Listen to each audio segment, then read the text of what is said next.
Hi, I'm Bart Hansen. I'm the owner and lead instructor for CrushLivePoker.com.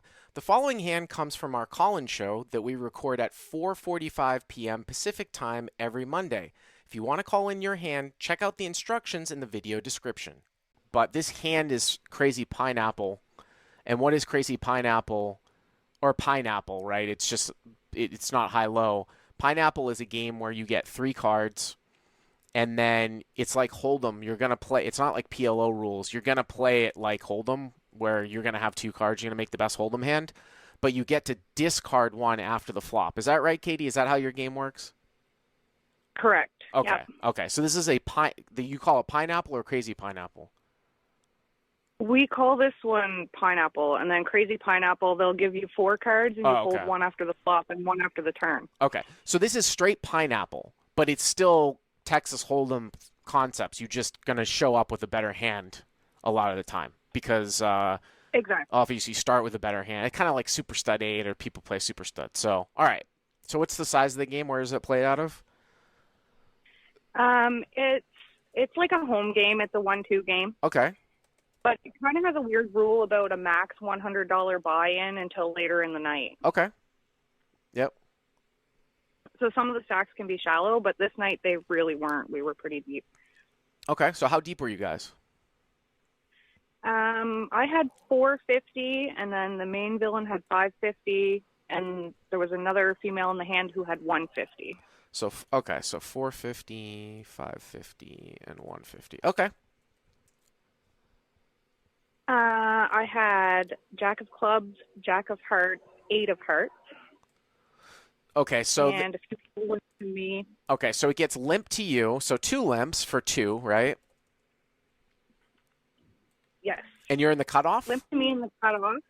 So I made it 15 because they're a real collie group. Cutoff with Jack, 8, 2 clubs, makes it 15. Now, I'm not going to profess to know. 2 hearts. Not 2 hearts. That's fine. I'm not going to profess to actually know which. I don't know like what the best Pineapple starting hands are, so I can't comment if this is a raising hand or not. I would probably have to like play the game and sort of like figure it out. But like I said, it's going to be Hold'em concepts after you discard. So you make it 15 with Jack, 8. Okay. So the button calls. Okay. And the big blind calls. Button calls, big blind calls, and the limpers fold. Is that right? Right. Okay. The big blind is the big stack. He's newer to poker, doesn't always know what he's doing, but he's been running like God. So he hasn't folded a hand in a long, long time. Okay. The flop came Jack of Diamonds, 8 of Clubs, 5 of Diamonds. So you flop top set. Top set. So I had to fold my 8. I'm assuming that you're going to discard your 8. So again, the game is that people discard after the flop. One minor note here from a lot of my Omaha play is that just a small thing to note if you're ever playing this game in a deeper stack or you get into a tough spot, that it's slightly worse, obviously, that you have an 8 in your hand because it's going to cut down on your boat outs. We'll see that a lot in Pot Limit Omaha. This is a 3-card game, but you're looking pretty good when you flop the nuts here. Right, but like Omaha, the nut usually doesn't stay. So. Well, the nuts are not going to be the lowest. 3 jacks cannot be a nut hand in Hold'em. The lowest nut hand in Hold'em, which is kind of interesting, is 3 queens, meaning that the board is either going to pair here for a full house being the nuts, or there will be a straight out there, or another overcard will come for a higher set. That's just a little fun little thing. So Jack 8, 5, okay. So now the villain, the big stack and the big blind, donks for 50. Donks for 50. Big blind donks for 50. Okay.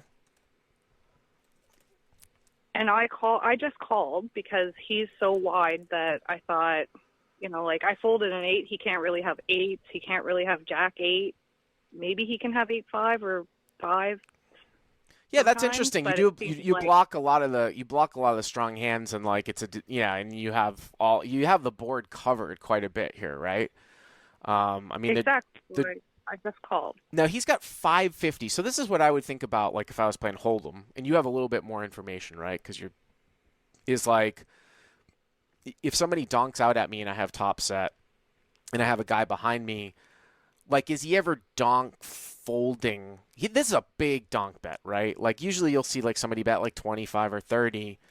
You're in position, so if you do call here, the pot will be 150, and you'll have, like, probably 500 left, which is about 3 pot-size bets, so that you can sort of manipulate the size of the pot. If you're out of position, you're incentivized to fast play.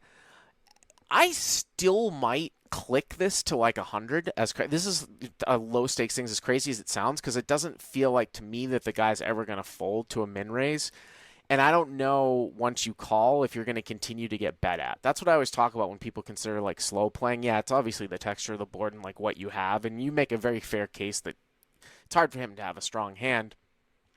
But even a hand that he's just going to continue with, I just wonder if he's going to continue to bet once you call. So if you just call, calling doesn't accomplish all that much if he's going to call a very small raise. Because if he's going to check to you on the turn, you haven't really gotten any more money in there.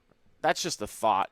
Maybe you want to reel the other guy in too behind you. But okay, so big blind donks 50, you call on the cutoff, and then what does the button fold? The button actually mumbled something like, well, I would have called him, and then folded. So she was implying she wasn't calling me, I guess. Yeah. So he folds. So she folds. She folds, okay. And then the turn is the queen of clubs. Queen of The clubs. backdoor flush. Okay. So 9-10 now gets there. And the big blind leads again for 100. Big blind leads for 100. So, I mean, the thing here is that what's kind of interesting is that, like, yeah, you're deep relative to the blind size, and it's not like you made it any sort of crazy sizing pre-flop. I mean, you made it 7x, but once he basically donks flop for pot, now the pot is actually getting, pretty big. I mean, now the pot will be like 350. And you'll have like about just under a pot size bet left. This hand would actually be quite interesting if you were a little bit deeper, like if you guys were like 800 or 900 deep, because you block all of the really strong hands that are like donking out. Like you said, you blocked the jack, you blocked the 8. The logical draw that he might actually lead out with might be 9-10. So if I had played a set of jacks like this and hold them with a little bit deeper with this type of scenario, I very well might just call here.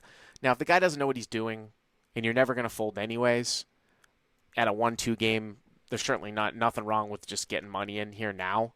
But it's an interesting turn card for me if he continues to lead, right? Because the top pair changes. So what is he leading with? You see what I'm saying? Like, it's like, Exactly. This is interesting. Yeah.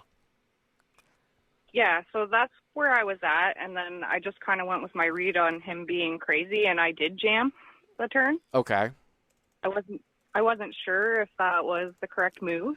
I think that like as described against a guy like this, it can't be wrong, and you're not that deep with the stack to pot ratio. But if you do ever play and you're in a deeper scenario in this game against a more competent player or just regular hold'em, you have to start thinking, and you're using that extra knowledge of that third card too. You have to start thinking, like whenever a guy leads out on a dry non-flush draw board like Jack 8-5, and then for pot, and then continues to lead out on the turn on a queen turn, and you say, well, his leading range, he's not going to just come out and bet like he's going to continue. He's not going to continue to just bet a single pair jack on the turn. We thought that it was like unlikely because we had 3 jacks in our hand. Yeah, like he could have like 8-5 or like a set of 5s, but there's also 16 full combos of 9-10 if he's calling with all of those pre-flop. So I think some people might be like, yeah, some people might be, how can you just going to jam it? But then, like I said, I think if you're deeper, this is just a call. So you jam turn, and then, so what ended up happening? The river paired the queen, which gave me the boat. Yeah. And he actually turned over pocket 10s. Pocket 10s. Oh, interesting. Okay. So he called, though. Anyways. Oh, he called the jam, yeah, with his gut shot. So were you thinking, well, was your question more on the flop or more on the turn about the play? On on the turn about whether the jam was okay or if it was like too thin because he almost certainly has 9-10 there.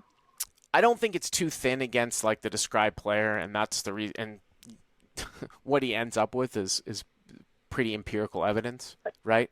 Yeah.